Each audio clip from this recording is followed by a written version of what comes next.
Je me retrouve il y a quelques années en Afrique australe. Et Pasteur Félix, pour la première fois, je vois ces véhicules. On dit c'est si pas les véhicules les plus chers au monde, l'un des véhicules les plus chers, la Rolls. Je la vois en live dans cette cour de l'église. Je descends avec le pasteur comme je descends avec Sylvain. Et puis je vois la Rolls de couleur rouge, j'ai jamais oublié. Je commence à tourner tout autour comme un villageois. Le pasteur dit, dans nos prestances. Je dis, laisse papa. Parce qu'avant ces jours-là, j'avais vu la Rolls dans un documentaire et la deuxième fois dans un rêve. Là, je voyais en live. J'essaie de regarder dedans les mécanismes. Et le pasteur me dit, le propriétaire, il en a 2.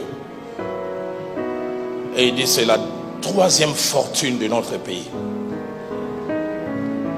Et tu le verras à l'église. Et j'entre à l'église, une église de 1500 personnes.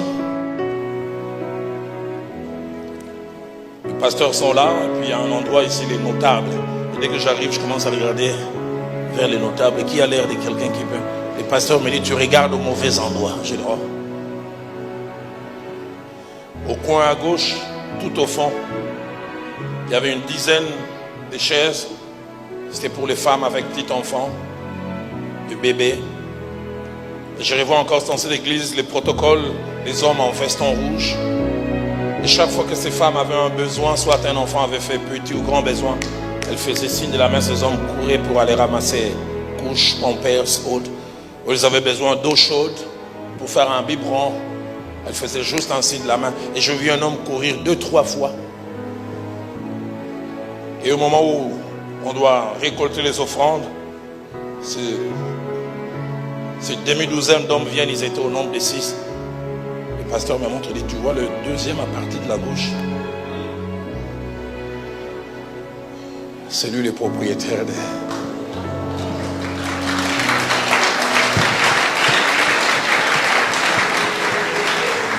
Il dit, c'est la 3e fortune dans notre pays. Il dit, il n'est pas millionnaire, il est milliardaire.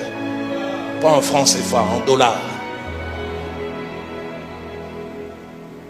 Mais il dit, ça fait 20 ans, il est membre de notre église.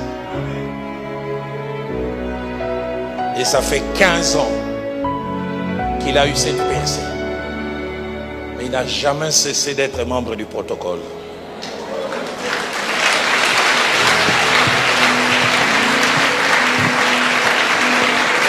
Il y a des gens qui savent vivre dans la disette, mais qui savent vivre aussi dans l'abondance. Toi, ton salaire passe simplement de 100 000 francs CFA à 400 000, même la démarche change.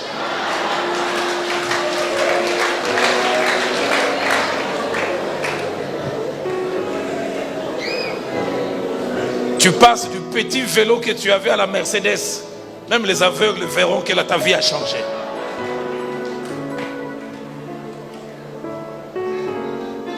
Je prêche, maman.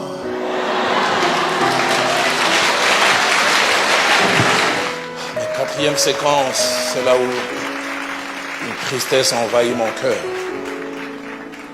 Celui qui avait bien commencé. Celui qui, quand il a cherché Dieu, Dieu s'est manifesté. C'est toujours difficile à lire en 2 Chroniques 26, verset 16. Avec cet adverbe qui commence « mais ». Je prie qu'il n'y ait jamais de « mais » dans ton parcours avec Dieu. Mais lorsqu'il fut puissant, son cœur s'éleva pour les perdre. Aidez-moi à poser encore la question à votre voisin. Qu'allez-vous devenir si Dieu vous bénit? Mais lorsqu'il fut puissant, son cœur s'éleva pour les perdre. Il pécha contre l'Éternel. La version française courant dit, sa puissance les rendit orgueilleux, ce qui causa sa perte. La version des Semeurs dit, son cœur se gonfla d'orgueil, ce qui entraîna sa perte, et il fut rebelle à Dieu. La maturité spirituelle a un grand rôle protecteur. La maturité est comme un bouclier. Sans la maturité, nous sommes à la merci de toutes sortes d'attaques. La maturité nous donne ce que Philippiens chapitre 2 verset 5 appelle les sentiments qui étaient en Christ. Nous amène à penser comme lui, à agir comme lui, à réagir comme lui, à devenir comme lui.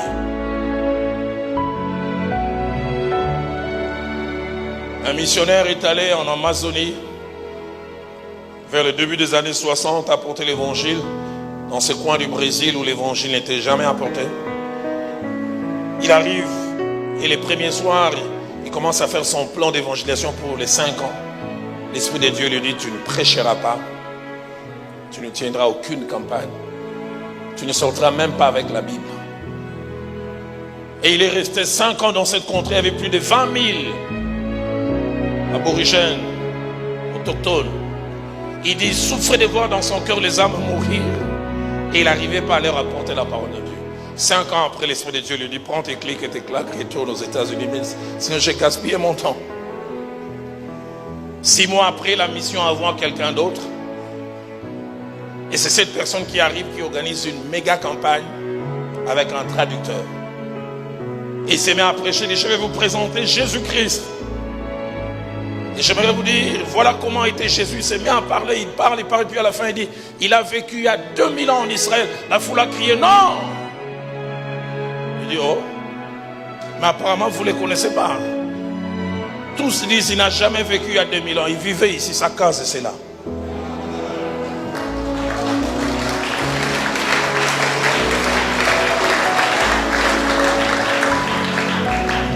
Est-ce que dans ton milieu, dans mon milieu, les gens voient Christ? Et j'en parlerai demain et bien plus vendredi. Quand je vois cet homme, je vois ce que Matthieu 25, verset 23 dit, où Christ dit, celui qui est fidèle dans les petites choses, Dieu confie des grandes.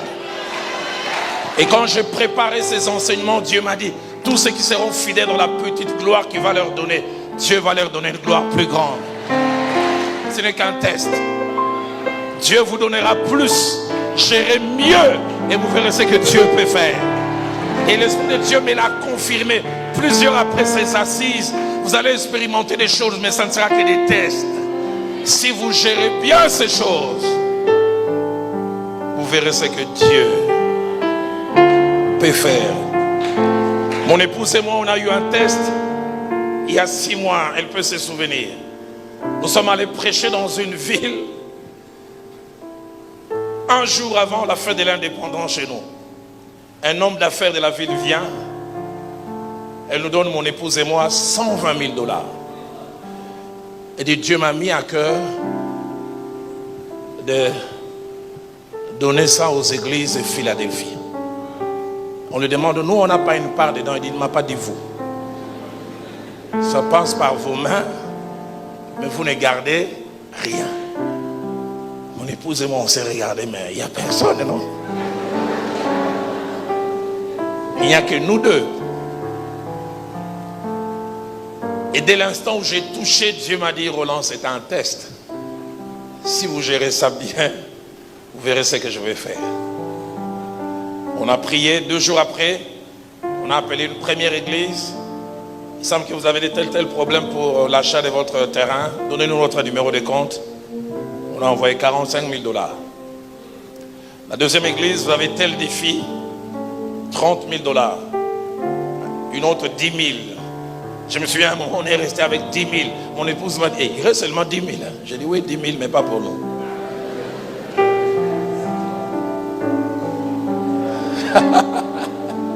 Elle était d'accord avec moi. Et nous avons dépensé jusqu'au tout dernier.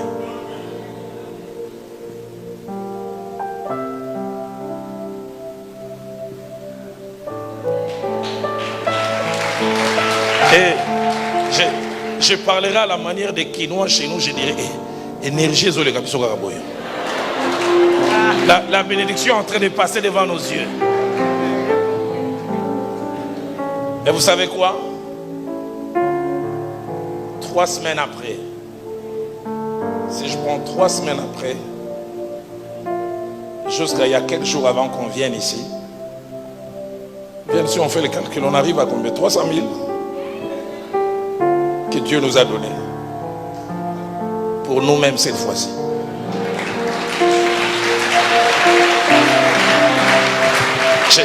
Je l'entends dire, tu as fait sortir des secrets d'État. La maturité, elle est importante.